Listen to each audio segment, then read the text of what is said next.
Friends, welcome to this first webinar organized by Youth for Better India and Citizens for Better India. దీనిలో కొంత తెలుగు వాడతాను, కొంత English వాడతాను, ఎందుకంటే people from all over the country may participate and the numbers will increase over time. So we must give an opportunity for all. What is the purpose of these webinars? All of us are concerned about our government, public affairs, what is happening to our tax money, can we make it better, can our lives be better with our money through the government. These are all the concerns that are bothering us. Politics is not about who is elected, it's not about who is in power. It is about what happens to our tax money, what happens to our collective lives, because we decide many things at our home.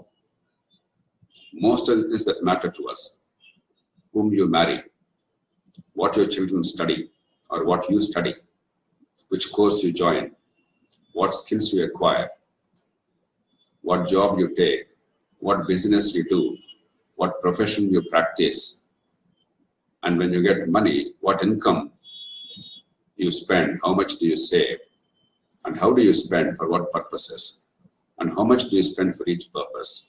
All these are decisions that we make for ourselves. Nobody else tells us what we should do. But there are some things which we cannot decide in our homes. The road in front of our house, the water supply to the house, and the sewerage system, so that all the filth and the dirt is properly managed so that nobody is inconvenienced and there is no disease. The stormwater drainage system, now we are in the midst of rains in many parts of the country. Unless that is maintained, even a minor rainfall can cause floods. Then, whether electricity comes to us on time or not. The traffic, how is it managed? How are the schools for our children?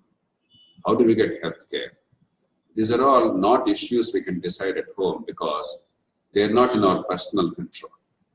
They are our collective needs. That is why we have a government.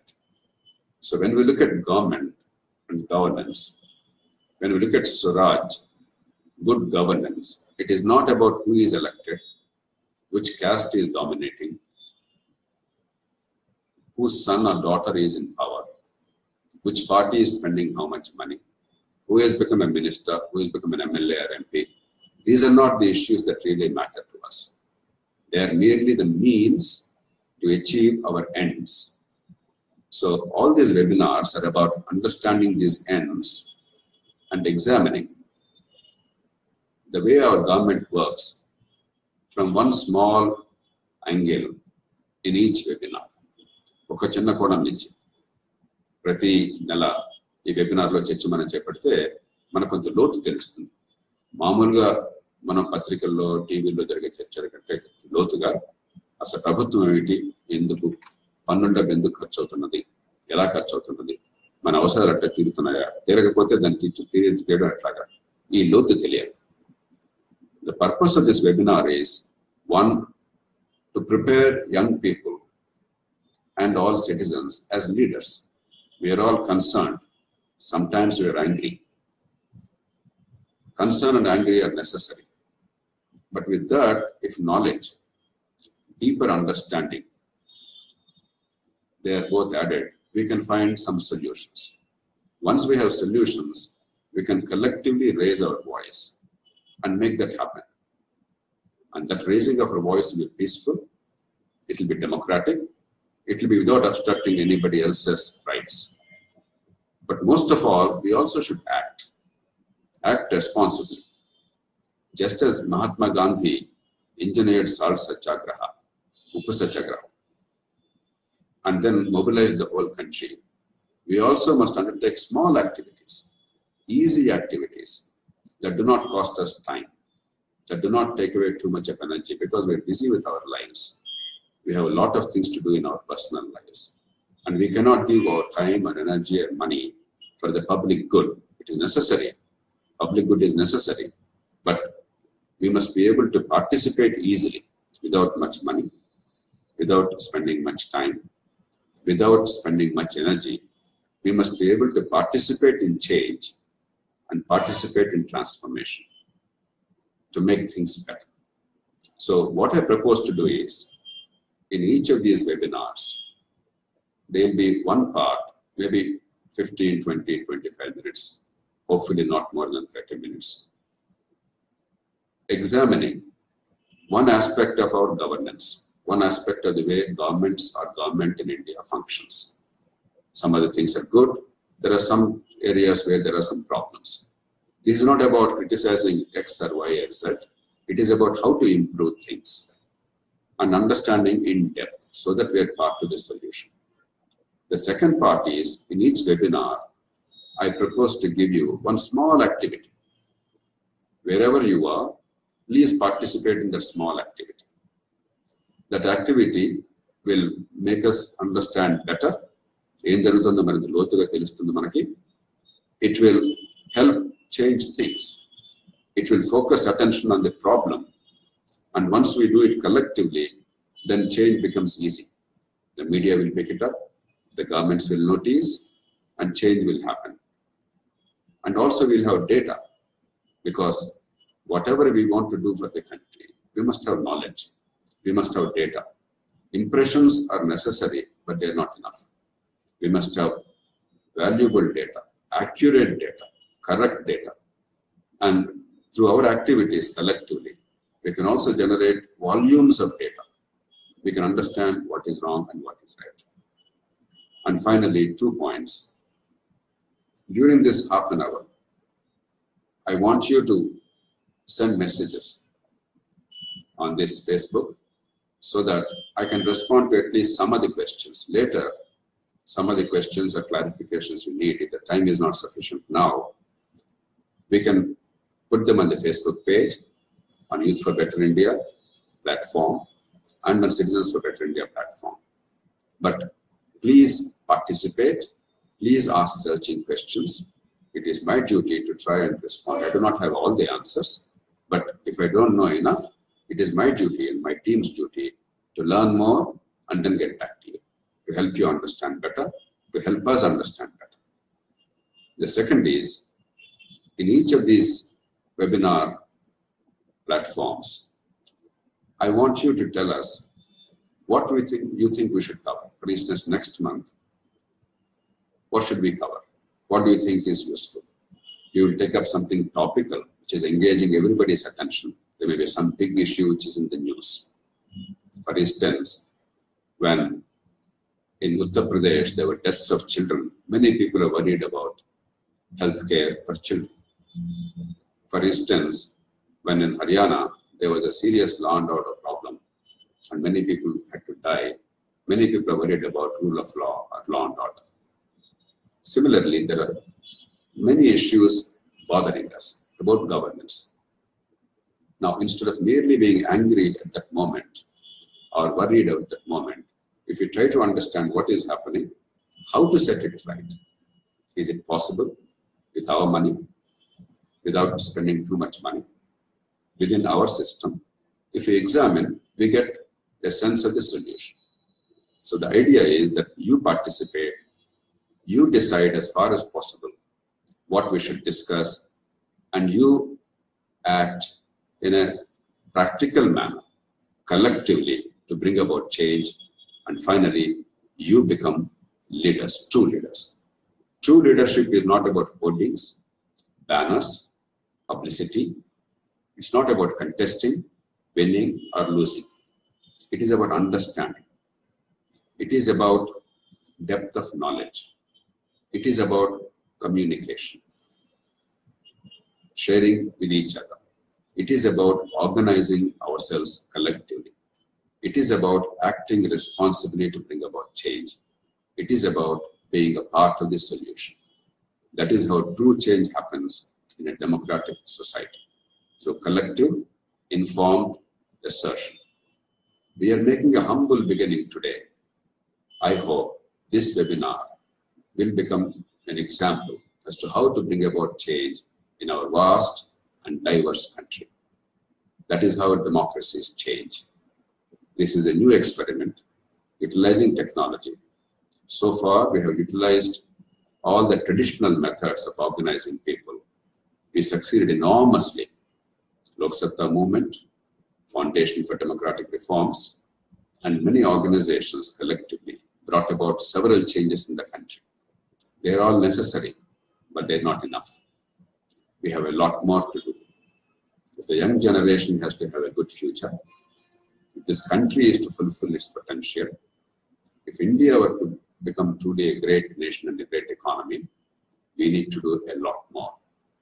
We all should be partners in change, and the young generation must emerge as leaders in their own right, not merely following what somebody says, but actually emerging as leaders and thinkers who will find solutions and who will build the future of the country. Now with that, today, I propose to discuss one simple issue. What is happening to our tax money? How and where is it being spent? Are there some ways of making it better? ఎంతో డబ్బు ఖర్చు అవుతాం. ఆ డబ్బు రకరకాల ఖర్చు అవుతాం. ఈ డబ్బునే మనం ఇంకో రకంగా ఖర్చు పెట్టి ఎట్లా ఉంటాం? అది సాధ్యమా? ఒక చిన్న కోణం నుంచి చూద్దాం. First, let us understand how much money is being spent by our government on our behalf. It's our money, please remember. Every rupee that the government spends, whether it is the union government in Delhi or the state governments in Hyderabad or Amaravati or Bengaluru or Mumbai or Chennai or Lucknow, all this is our money. Let me give you some numbers. I can only give you some examples, partly because there is not much time, but you can extrapolate that. నేను కొంత సమాచారం మీకు ఇస్తే మిగతా రాష్ట్రాలకి మిగతా ప్రాంతాలకి మీరు అన్వయించుకోవచ్చు సుమారుగా కాస్త అటుగా. And partly because we don't have full data. Even I do not have full data. I may have a general idea, but the full data, accurate data may not always be available. But before that, what happens in our households?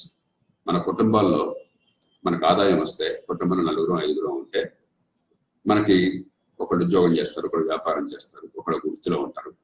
We get some income in our family. What do we do with that money? What do? We decide what we need. We decide a house. If we don't own a home, then we probably have a rented home. Then we take care of our children. First, our food, then our clothing, our basic needs, water, electricity, etc. Then how to educate our children. How should the family get proper health care? And then we have some other needs. We may require a television. We may require a laptop. We require something else. You require a vehicle to move because you don't trust the public transport system. Then after all those are over, because I don't have a house, I may want to build a house or I may want to buy a house. It may not happen in 1 day or 1 year, but I plan for that. I save money. I borrow if necessary, but then I have to repay along with interest. I make a calculation. All these decisions we make, A, to fulfill our needs, B, to give the best value for our money. Whatever we buy, whatever we spend on, we always make calculations. We always make choices. Is that money helping me? Is this purchase, is this decision helping me? Is there a better way I can spend the money? But supposing the money we earn in the family, let us say in the family, some 40,000 rupees is earned by all of us together per month. Instead of you and I deciding in the family what should we spend, how it should be spent, somebody else is taking away that money and they are deciding what should happen in our house, how that money should be spent. Just imagine. Will that money be spent wisely? Will we really get the best value for the money? Do we really get what we want? Just keep this picture in mind. It's our money. We have needs. We have desires. We have dreams. But somebody else is taking that money. They are spending on our behalf, but as they please. Are we getting something good out of it? Can we get something better out of it? Are we getting good value? Is our money being actually spent for us, or somebody else is eating up all the money? We have to ask these questions. Just as you have to ask these questions about your personal money, your tax money also is your personal money, except that it is collective money for all of us. It is not an individual's personal money, but it is our collective money of our whole society. So if the governments are spending money, it is our money spent for us. So we have a duty to ask, where is this money going? How is this money being spent? Is it giving me good value? Am I getting what I need? Am I getting what I want? Is there a better way of spending that money? Will I get more with the same money if it is spent better? And if so, how do I make it happen? These questions, unfortunately, are not asked in India. Ancheta, మన దేశంలో ఒక 2-3 రాష్ట్రాలు తీసుకుందాం. మన 2 తెలుగు రాష్ట్రాలు తీసుకుందాం. అసలు ఎంత డబ్బుని ప్రభుత్వం మన డబ్బుని, మన పన్నుల డబ్బు లేదా మన పేరుతో అప్పు చేసిన డబ్బు, ఎంత డబ్బుని ప్రభుత్వాలు ఖర్చు పెడుతున్నాయి ప్రతి సంవత్సరం? దీనిలో పెద్ద తెలివితేటలు అక్కర్లేదు. I'm merely taking the budget figures, the official budget figures of the government and the population of the states of Telangana and Andhra Pradesh at this point of time. You take the Telangana budget. ఈ సంవత్సరం తెలంగాణ బడ్జెట్లో చూపెట్టింది 2017-18లో 1,49,600 crores as a state budget. That is the total expenditure of the government of Telangana. Now, if you take our population, which is estimated today at about 3,87 lakhs. In 2011, it was a little over 3,50 lakhs. Now it is estimated at 3,87 lakhs. So let me take the present population. That is coming to an expenditure of 38,768 rupees for every person, man, woman, child. Let us say 39,000 rupees. This is what the state government spends. In addition, the government of India, what we normally call central government, though I would like to call it union government because I don't believe the center lies with Delhi, it lies with us, with you and I. But anyway, it's popularly called as central government. How much is the central government spending on our behalf?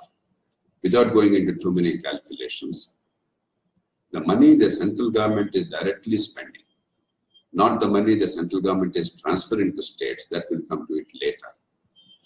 That money is 11,62,000 crores. No, I'm sorry. 10,62,000 crores. The money the central government is spending is 10,62,000 crores because the balance amount is transferred to the states. Now, if you take that as per capita, it comes to about 9,000 rupees for every person, man, woman, and child in India. You add that money, in Telangana, the total amount of money spent by the governments every year for every man, woman, and child, everything, including a newborn baby, it comes to 48,000 rupees per year. In Andhra Pradesh, the budget is a little smaller for its population.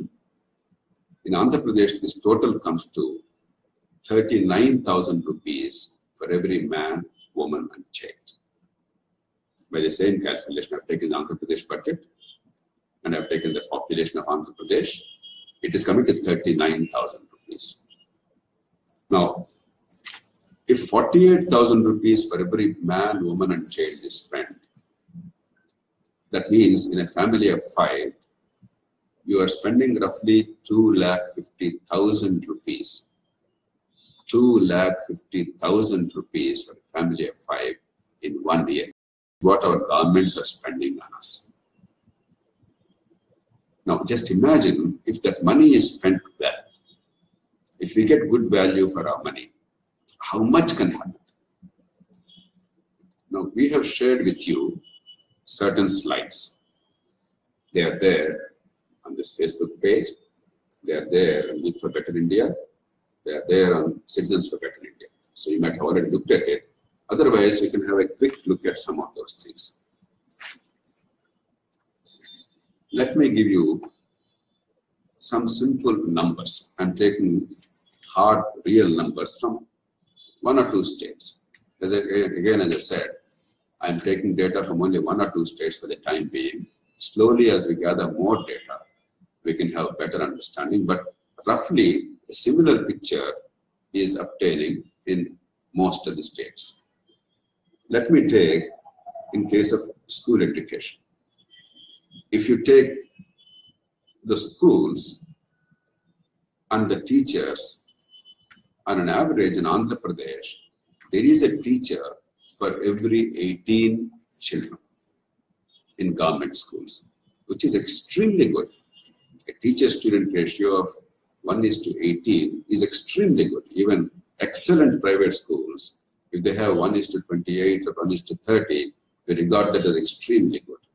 1:18 is extremely good. Teachers are wonderful people.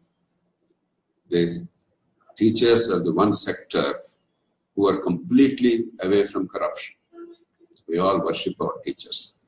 We should respect them. We should give them adequate compensation. And today, the governments are giving much better compensation than earlier. Though if it is possible, we should give even more. But when we are spending so much money, we must get good value for that. But how are the teachers deployed? You take Andhra Pradesh, out of the 44,000 schools in Andhra Pradesh, more than 50%, 23,000 schools have fewer than 50 children. The other day, I spent 5 days in East Godavari district. In that district,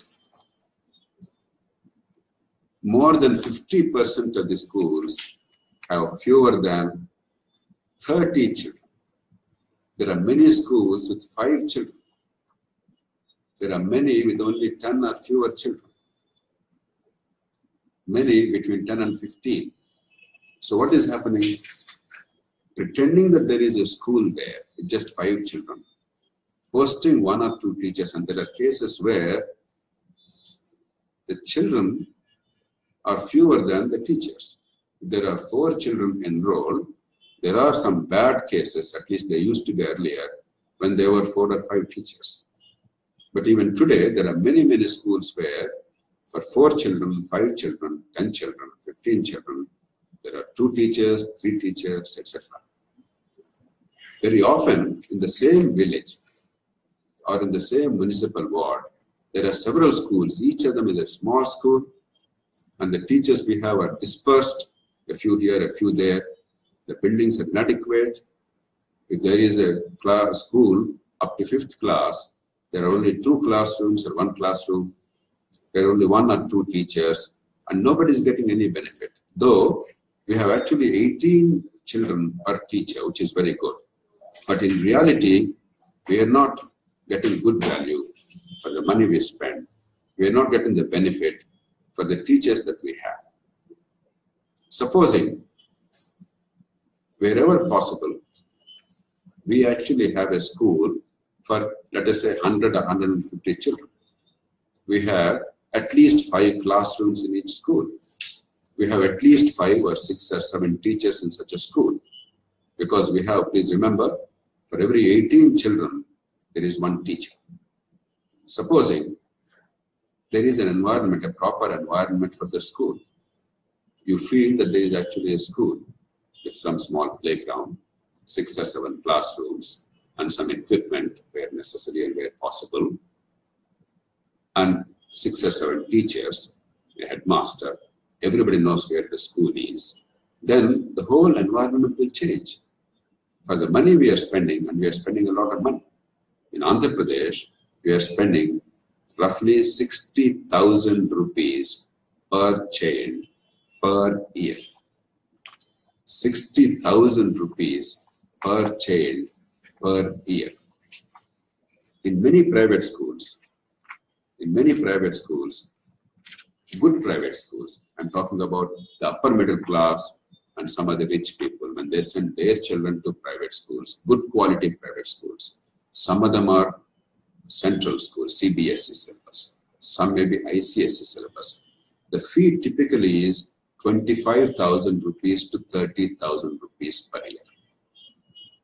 And they're giving excellent education. Not all private schools are giving good education, but the high-end schools, where the fee is 25 to 30,000 rupees, where they have proper facilities and good teachers, they're giving us excellent education. Now, if we are spending 60,000 rupees in government schools, but high-end, good quality private schools are spending 30,000 rupees per child, but there is much better education in some of those private schools. Not all private schools. Many private schools are really bad, low-end private schools. But I'm talking of spending money wisely, getting good value for the money spent. If we are spending 60,000 rupees per child in government, in Telangana that amount comes to about 48 or 45,000 rupees. And if we are not getting good education, and the parents are forced to send their children to private schools, and even the poor parents are forced to send their children to private schools, because the poor parents send the children to low-end private schools at low fee. Most of them cannot give good education. So the parents are forced to pay more money. After the governments are spending 48,000 rupees per child, per person per year, remember. That is the number, that is the amount spent by the government on our behalf. For each family, 2,50,000 rupees is spent in a year. After spending that kind of money on our behalf, for our children's education, even the poor people are forced to spend money out of pocket. And we are getting bad education there. And we are spending 60,000 rupees per child in government schools, and we are not getting good education there. One simple example is what I will explain to you. We simply did not put the teachers where the students are. We did not aggregate the students to get better outcomes. That shows you when decisions are made by somebody else with our money, what happens. Let me give you one more example in colleges. This is a real example I have found. The other day, I have gone to a town in Andhra Pradesh, Tuni. In a degree college there are 550 students. Actually, the number of students has increased in the last 1 year because the teachers are working very hard and they gave some confidence to the youngsters. And also, our parents and our youngsters, students, they have realized that a regular degree is important. For a long time, we have forgotten what a BA, or BCom, or BSc looked like, and everybody wanted engineering, etc. Most of the engineering colleges are giving substandard education. In any case, we don't have so many jobs for engineers. So people realize that what matters is good education, not the name of the degree. So in some places, degree colleges are now becoming popular. But there are only, for 550 students, 6 teachers in that college. In the same state, in another place, for just 50 students, there are 13 teachers. Just imagine, 550 students and 6 lecturers, 50 students and 13 lecturers. Now imagine, if you are spending that money in your home, in your locality, you will decide how much you spend, what is the benefit I am getting. There is no way you will allow 13 teachers for 50 students and you will tolerate 6 teachers for 550 students. You don't have to spend more money. You simply have to spend that money more wisely. That is not happening. These are merely stray examples. If you look around, all of you, if you see in your own towns, and if you talk to your friends through internet, through Facebook, or if you actually visit some institutions, schools or colleges or hospitals, you will find thousands of such examples. How our money is wasted, how we are not getting good value for the money. Money is spent, we are paying taxes, we are borrowing money, and whatever is borrowed, you and I, particularly you, the young people, you have to repay, because it's your country. The debt is yours. But in our household, we take great care. When we are spending money, we value every rupee, every 100 rupees. When you purchase things, when you pay a fee, when you do something, you decide, is this the best thing I can do for my happiness, for my advancement, to fulfill my needs? Or is there something better I can do with the same money? You think a lot. But if our government, with the money that we are supplying to it, to fulfill our needs, is not thinking because it is somebody else's money, because they are careless about it, these are the results you get. Let me give another example. We have what are called primary health centers, Prathamika Arogya Kendra. Manaki plains area lo ఒక 50-60 వేల మందికి ఒక PHC ఉంటుంది సగటున. చాలా రాష్ట్రాలు, తమిళనాడులో కొంచెం ఎక్కువ ఉన్న పిహెచ్సి, అక్కడ ప్రతి 20 వేల మందికి సుమారుగా ఒక పిహెచ్సి, 20-25 వేల మందికి. కానీ మన తెలుగు రాష్ట్రాలు మీరు చూస్తే, or many other states, you'll find for 50 or 60,000 people there's a PHC. In tribal areas, interior areas, the number is better. For every 15 or 20,000 people, there is a primary health center. There are supposed to be 2 doctors there. And then there's a lab technician, there's a pharmacist, there are nurses, there are other staff in the PHC center. And there will be 6 or 7 sub-centers located in the villages. In each sub-center, there are 2 nurses, auxiliary nurse and midwives, ANMs. And there are medicines, there are facilities for diagnosis in the laboratory, there are medicines supplied, and people go as outpatients, people go for delivery, people go for antenatal care, that is pregnant mothers, etc. People go for emergencies like snake bite or something else. So that's what a PHC is supposed to do. Now let us not go into how well they are doing. Some places they are doing very well, some places they are not doing well. But let us see how we are deploying our money again.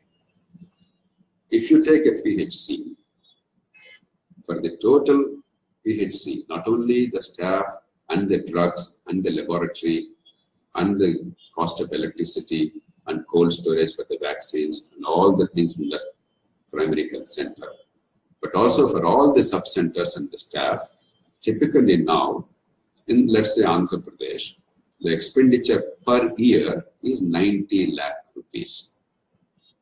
And actually quite a few of these PHCs are serving people. And where they are not serving people, it is our duty to make sure that we create mechanisms to make them serve the people. But how much are we spending? 90 lakh rupees for, let us say, 50 or 60,000 population. That means we are spending roughly 150 rupees per person per year. 150 rupees per person per year.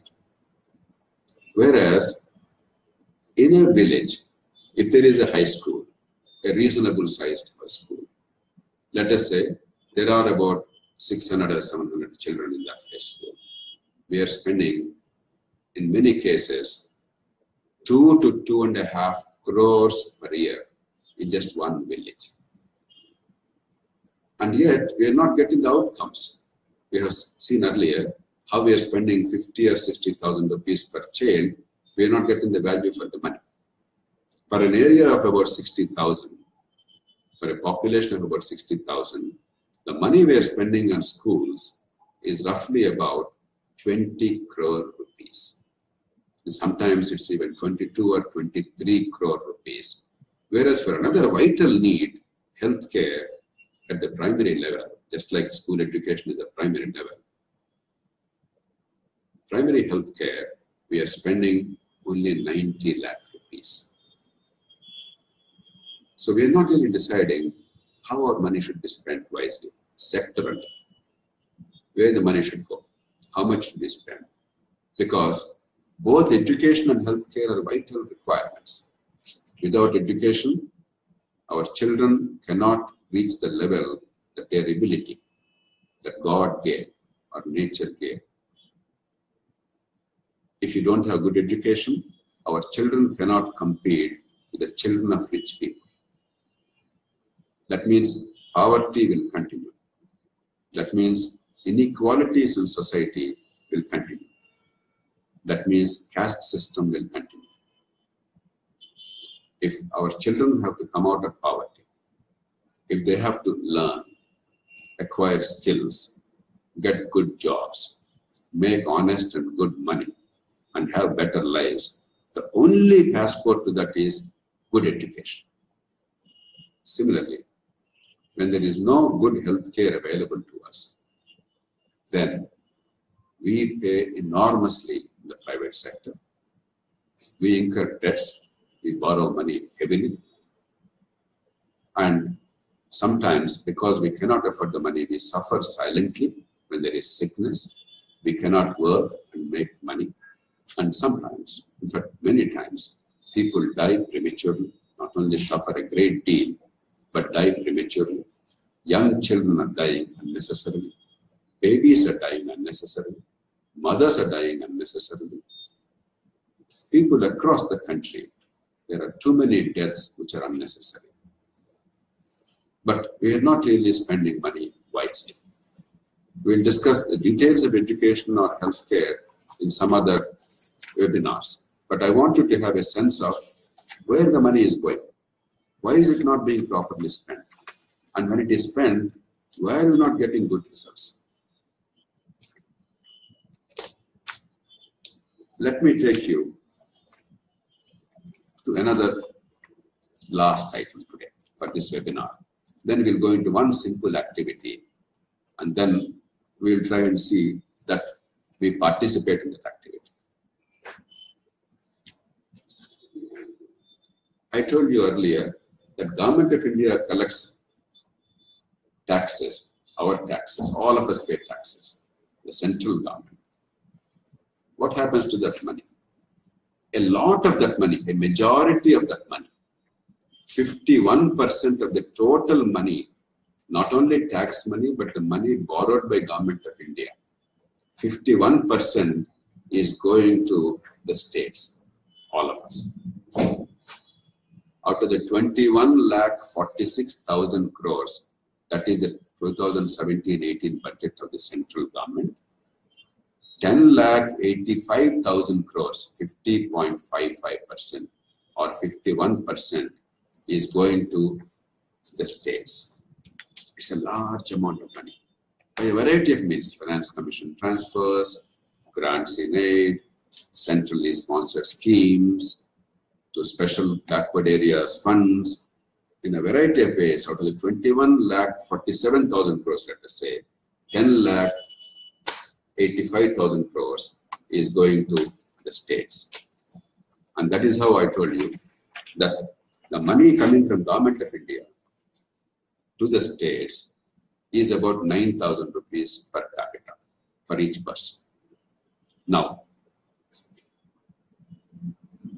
let us see what the state government is giving as a grant or as a transfer to us in your municipal ward, in your locality, in your municipality, in your panchayat or mandal or Jilla Parishad. Remember, the Government of India is giving out of 100 rupees, 51 rupees to us. And Government of India is giving out of 100 rupees of tax collected. The 100 rupees I mentioned earlier is the total money including the borrowings. Out of the taxes collected, the Government of India is transferring 67.8%, more than 2/3.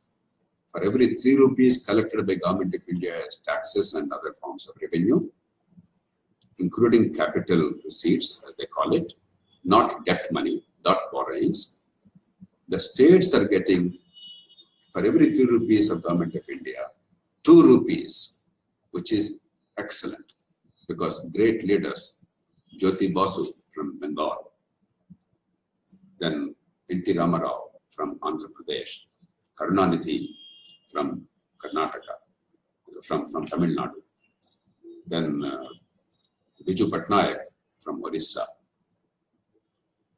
and then Chief Minister of Jammu and Kashmir, Farooq Abdullah.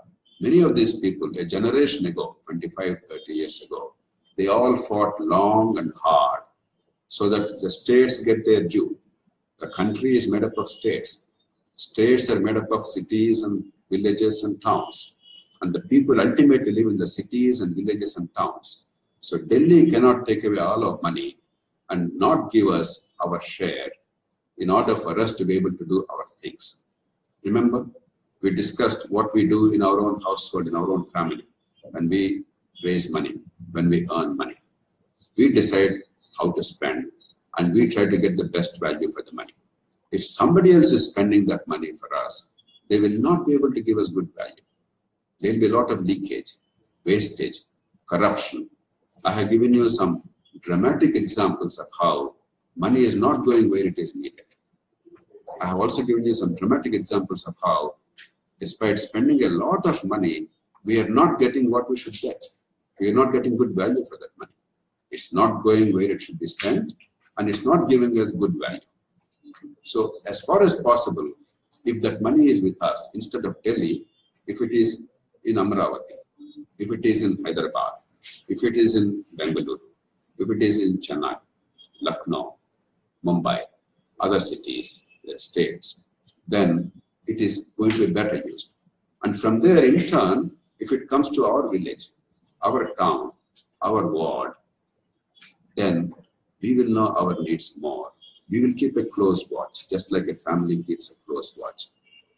Let them have a strong, independent officer, an ombudsman, let us call it, for every city, for every district.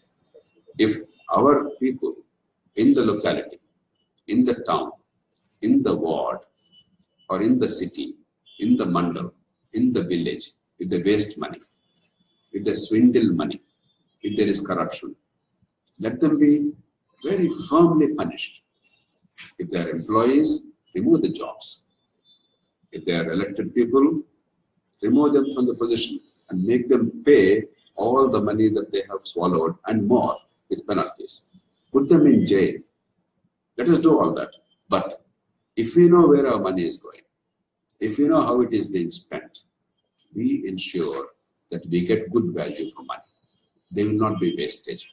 We will not have a situation where we are spending 60,000 rupees per child in government and we are not getting good education.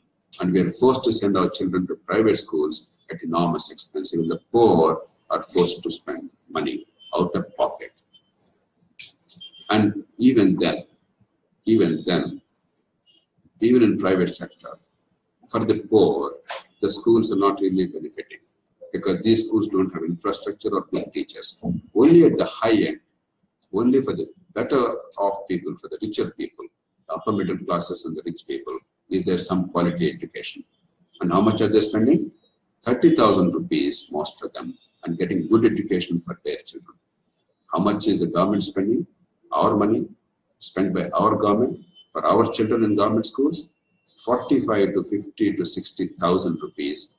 They are not getting good education. And what is happening? The rich are continuing to become richer because their children have better education. Though our children are as intelligent, the poor people's children are as intelligent, they don't have a chance to compete. They cannot make money. They remain poor. This will never happen if we decide locally. I want you to think about that. I want you to please comment on this. This is only one small aspect we have covered. Each webinar will cover one aspect or the other. As I requested you earlier, please tell us what you think should be covered next time. You may have some ideas, you may have some information, some data, you may have some powerful insights. Please tell us. And there may be something very big that's happening in the country or our states, which is agitating all of us, which is making us think. And let us examine that issue very deeply so that we understand a lot more. And then we also find solutions together. Nobody has all the solutions. We together have to find solutions. Now, let me move on to the second part. In about a few minutes' time, maybe 10 minutes maximum, we will cover one activity. I urge each of you to take up this one small activity. Each webinar, we will identify one activity. Hopefully, we will work hard because it's very difficult to find an activity. For Mahatma Gandhi to come up with the Salt Satyagraha, it took for such a great man months and months of struggle, sleepless nights, a lot of thinking and soul searching. It's not easy to find simple and easy activities that can actually change our lives. Therefore, please help us. Please come up with ideas. You all have enormous amount of knowledge, a lot of innovative ideas, a lot of intelligence. All that I can do is take it all together and do further research, and wherever possible, see that those are the activities that we take up. Now, the activity I am proposing now, I am urging you to take up wherever you are, in any town, in any village, in any city, is a simple one. Many of us have vehicles, motor vehicles, a scooter, a Luna, a motorcycle, a car. Depending on how much we can afford, it may be costly, less costly. The mileage may be very good or not so good, but that's our choice. We decide which vehicle to buy. But all of us need petrol or diesel. We go to petrol stations. We go to diesel stations. Every year, all over the country, the number of vehicles on the road, private vehicles on the road, is increasing dramatically because we don't have good quality public transport system. Therefore, the dream of every young person is to own a motorcycle, later on to own a car. But what is happening in petrol stations? We see the meter. We feel that we are cheated. The meter is showing, let's say, 10 liters. But actually, in the tank, we know that only 8 or 9 liters is falling into it. But we have no proof. We feel bad about it. Petrol and diesel are very costly. And each time we pay the bill and it hurts us. It's our money. When we pay our money, in that petrol and diesel, in any case, government takes a large amount as taxes. Whether central government or state government, the total taxes collected on petrol and diesel, they are roughly 50%. When the global prices, when the world oil prices fell by more than 50 or 60 or 70%, from $116 a barrel, they fell to, at one stage, $30 a barrel. They became less than 1/3, almost 1/4. But our petrol and diesel prices have not become 1/4. Have you noticed? They have only marginally been reduced, almost no reduction at all. Why? Because the government of India and the state government together, they're collecting huge taxes on these petrol and diesel. As the world prices come down, these people are increasing the taxes correspondingly, so that the price difference is going to the government coffers as taxes. All right, it is our government. We discussed already government tax money and how much of it is used well, how much not so well. And we discussed at least some ways of improving it. But even when we pay so much of price, if we are cheated because the meter is tampered, we have news stories every day about tampering of meters, then we feel really bad about it. We have to change that. There's a simple way of doing it. When the meter is tampered, all you have to do is, supposing instead of filling the tank, you ask them to fill a container which already is pre-measured. This container has these markings: 1 liter, and 1.25, 1.5, 1.75, 2. Similarly, every 250 milliliters, 3, 4, 5. Similarly, you have, this is a 2-liter can, a similar thing. You also have these metal containers, all are pre-certified. This is a 5-liter can. There are no indentations outside because this is not transparent, therefore you cannot see fully. Only 5 liters you can measure. Similarly, you have a 2-liter can. These are all available in the market. The metal cans cost a little less. They cost about 150 rupees or 200 rupees or 75 rupees depending on the volume. Whereas the plastic cans, they cost a little more because they are transparent. They have also other indentations. Now, what we should know is two things. One, we as consumers have a right, please remember, we have a right to ask the petrol bunk or diesel bunk to fill not our tank, but this can. You can take any one of these and say, fill this 2 liter thing. I would like to see the meter. You can say, fill this 5 liter can. I would like to see the meter. Or because there are indentations here, you can say, fill up to 2 liters. Let us see whether it's showing 2 liters, so it's actually filled up to 2 liters. A simple thing. Our grandmothers did it. Your mothers did it. 25, 30 years ago, when there was no packed milk, they always took a container like this and they knew the volume of it. They said, fill this. I know whether you gave me 1 liter or not. So this simple thing, they're available in the market. If you don't know where to get them, please let us know through Facebook or through the website, and we will guide you as many places as possible. It doesn't cost much money at all. It's a very low cost at all. Now, automatically, once this happens, once everybody knows, the government officials who are either careless or corrupt to ensure good metering, not all, but some of the petrol dealers who are trying to fleece the customer because customers don't know how to react, and who are trying to make unfair profit. Fair profit, yes, of course they're in business, they should make. But who are trying to make unfair profit, that is nothing but stealing money from your pocket. Now, that can be stopped instantly. How big is the problem? The details are available, but in Hyderabad city alone, at the minimum, every day, the consumers, the customers are losing 1,55 lakh rupees a day.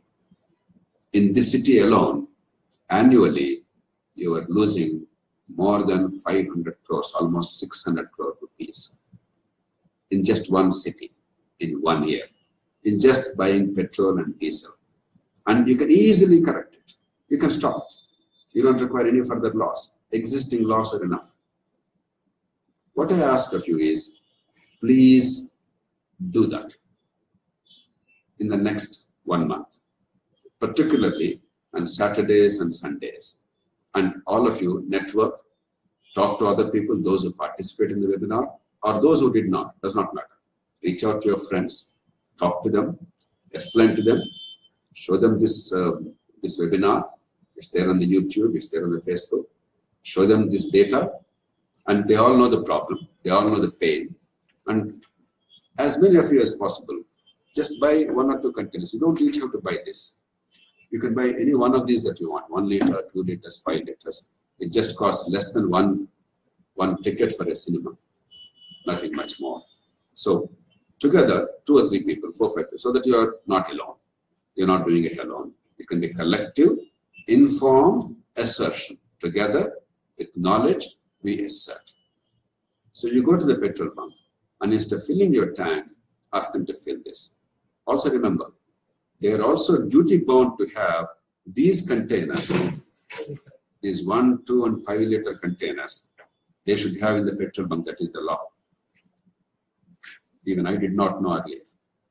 Only when I was doing study as to how to do something, how to give power. I think they have 5 liter tank container, not 2 liters, 1 liter, but they do have 5 liter containers. They are duty bound under law. So make sure that they have it. Ask them to fill that container for 5 liters if they're buying 5 liters. It is your right. But if you go collectively, they cannot bluff you. They cannot lie to you. They cannot get away with cheating. Please do that. And whatever results there are here in the Facebook and in the Youth for Better India platform, there is a space available for posting the data. There is a report form, and these are the contact details. Just post the data. Which petrol bunk have you gone to? In which town? Which company does it belong to? HPC or IOC or some other oil companies. Most of them are government oil companies, as you know. And what is the finding? Supposing you found that when you asked for 5 liters, you actually got 5 liters, that's what we want to be for. We don't want to lie at all. We don't want to exaggerate the problem. కాబట్టి ప్రతి ఒక్కళ్ళు కూడా నేను కోరేది ఏంటంటే మీరు petrol బంకులకు వెళ్ళండి, ఈ లోటాలు మార్కెట్లో కొనుక్కోండి. మీకు ఒప్పుకున్న వాళ్ళు ఇది ప్లాస్టిక్ కావచ్చు, లేకపోతే ఇవి కావచ్చు, 1 to 5 లీటర్స్ ఉన్నాయి. అలాగే పెట్రోల్ బంకులోనే 5 లీటర్ల లోటా ఉంటుంది. దానిలో పోయి మనం కోరండి, 5 లీటర్ల డబ్బులు ఇచ్చి కరెక్ట్గా ఏం జరిగిందో చూడండి, ఎంత కొరత ఉందో చూడండి. అదే కనుక ఈ రకమైనటువంటి ఈ మార్కింగ్స్ ఉంటే ఎంత కొరత కూడా మనకు తెలుస్తుంది. కేవలం కొరతనే కాకుండా ఎంత కొరత తెలుస్తుంది, ఎంత శాతం, 5%, 10%, ఎంత వాళ్ళు మోసం చేస్తారని తెలుస్తుంది. అవి చేయండి. ఒకళ్ళు చేయకండి, 2-3 కలిసి చేయండి, ఎక్కడికక్కడ చేయండి. మీరు ఏది చూసారో దాన్ని ఏమాత్రం అతిశయోక్తులు లేకుండా, అబద్ధాలు ఆడకుండా వాస్తవాలనే దీనిలో పెట్టండి. పెడితే వెంటనే మొత్తం క్రోడీకరించి సమాచారం ఏంటో మన ప్రజల ముందు పెట్టామనుకోండి, ఆయిల్ కంపెనీస్ ముందు పెట్టామనుకోండి, మీ కంపెనీలో ఈ ఇట్లా జరుగుతుంది, వీళ్ళు ఇలా పోస్ట్ చేశారు, మీరు చూడండి, ఎందుకు ఇలా చేస్తారు, ఖబర్దారని మనం చెప్పచ్చు. అలాగే లీగల్ మెట్రాలజీ గవర్నమెంట్ డిపార్ట్మెంట్ చెప్పచ్చు. మీడియా కూడా వెంటనే ఆసక్తితో మీడియా కూడా కొంత ప్రచారం చేస్తున్నది. కానీ నిర్దిష్టమైన సమాచారం ఎప్పుడైతే ఉందో, మీరంతా కలిసి సంఘటనగా ఎప్పుడైతే సమాచారం తెలుసుకున్నారో, then media will take a lot of interest. మామూలుగా మీడియా కవర్ చేయదు, ఇవన్నీ కూడా చేయాలని కోరుకున్నా కూడా వాళ్ళకి స్పేస్ ఉంటుంది. కానీ ఎప్పుడైతే మీరు ఈ రకంగా న్యూస్ వర్తీగా తయారు చేశారో, ఈ డేటా అంతా ఇచ్చామో, అది మీడియాలో తప్పనిసరిగా పెద్ద ఎత్తున ప్రజల్లోకి వెళ్ళిపోతుంది. ఇక ఆ పెట్రోల్ బంకుల్లో తప్పులు జరిగితే ఎలా అరికట్టాలో మనకు తెలుసు. అలాగే రెండోది, పెట్రోల్ బంకుల్లో మనకు ఇంకో జరిగేది ఏంటంటే కల్తీ, adulteration. Adulteration is a little more difficult because there are only 2 methods available to us as consumers, as customers, to detect. One of them is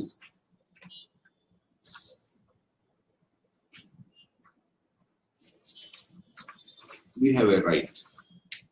Take a simple tissue paper, take a blotting paper, tissue paper. ఇలాంటి tissue paper తీసుకోండి. దీనికి పెద్ద గందరగోళం అక్కడ. Tissue paper, blotting paper ఉంటుంది కదా, మార్కెట్లో దొరుకుతుంది, ఎక్కడైనా దొరుకుతుంది మీకు. ఈ టిష్యూ పేపర్, నా జైల్లో ఉన్న టిష్యూ పేపర్ కూర్చోబెట్టినాను మీకు. ఈ టిష్యూ పేపర్ తీసుకోండి. ఒక 3-4 చుక్కల్ని ఆ పెట్రోల్ కానీ డీజిల్ కానీ ఈ టిష్యూ పేపర్ మీద మీరు వేయండి.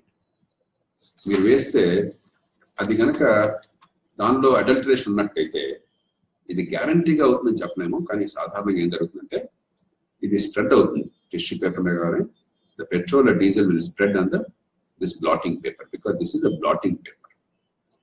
It's a tissue paper. So a tissue kuda manchi tissue teeskondi endukante where this spreads, then you will find a brown smudge. That means probably it is adulterated. But if there is no such smudge, it is spreading normally without any color like that, then probably there is no adulteration. A simple thing.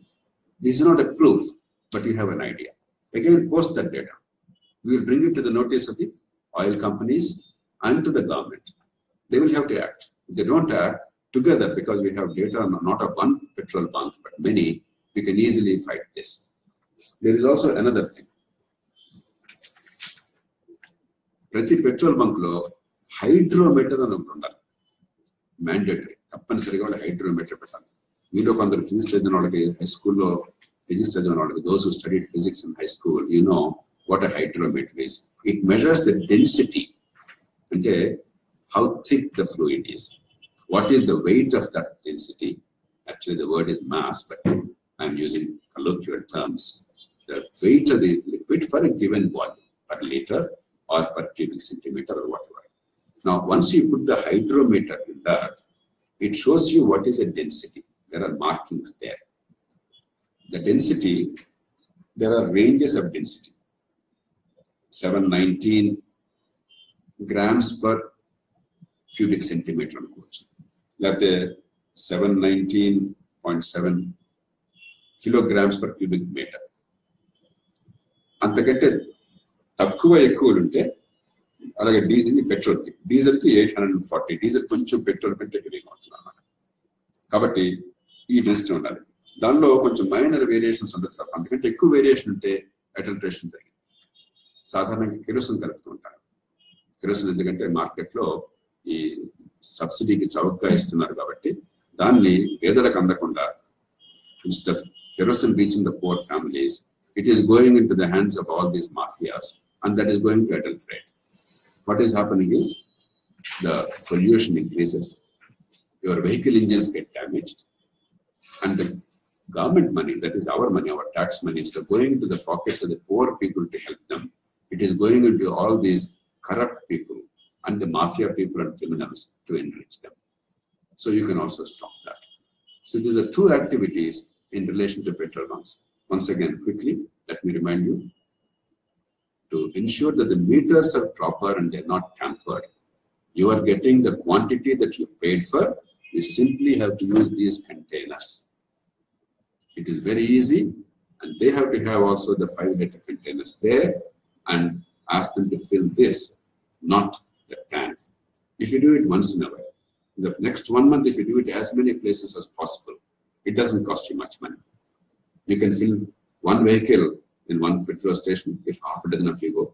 The second vehicle, second person's vehicle, you can fill in the second place. But before that, in each place, you can actually buy 5 liters or 2 liters or whatever with these containers in those places. And then you pour that into your own, you pour that into your own tank. So it's simply, if 3-4 people go, you anyway normally fill your tanks. So instead of doing that directly into the tank, without spending extra money, you can simply go to 4 or 5 petrol stations. In one day, you can cover those 4 or 5. As and when your tanks are again empty, next time, again, do another 5 or 6 petrol stations. And please post the data. The second one is, use the blotting paper, see if there are smudges, and use the hydrometer, see the density. And whatever you found, whatever the density you found, please put the information on the internet, through this Facebook, and through our Youth for Better India or Citizens for Better India platforms. Please participate. We can change the country. Have faith in yourselves, ourselves. It is the citizens who change the country. Our shouting, our rasta roko, our abusing each other, our using caste names, our using party names and fighting each other, that will not help. That only creates a lot of noise. The real change comes when you and I collectively together with knowledge start doing simple things to make change happen. Knowledge means understanding. That's what these webinars are trying to do. Collective work means the kind of activities we're designing today for petrol and diesel bunks, what to do, some simple activities. I'm sure you can think of better activities. Please come forward. Let us know. Guide us. Help us. We'll do it together. And we'll make it a great movement. And I'm sure within a short span of time, this will become a movement of at least 100,000 people across our country. And eventually may become even bigger.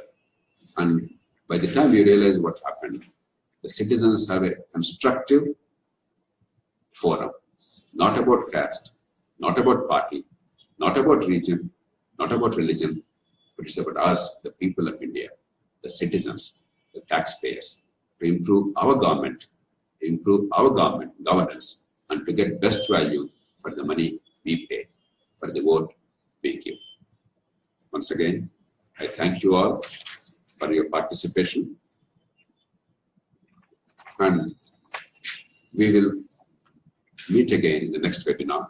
Meanwhile, the questions that we have received, as many as possible, we will post the answers through these fora, both Facebook and the 2 web platforms we have created, Youth for Better India and Citizens for Better India.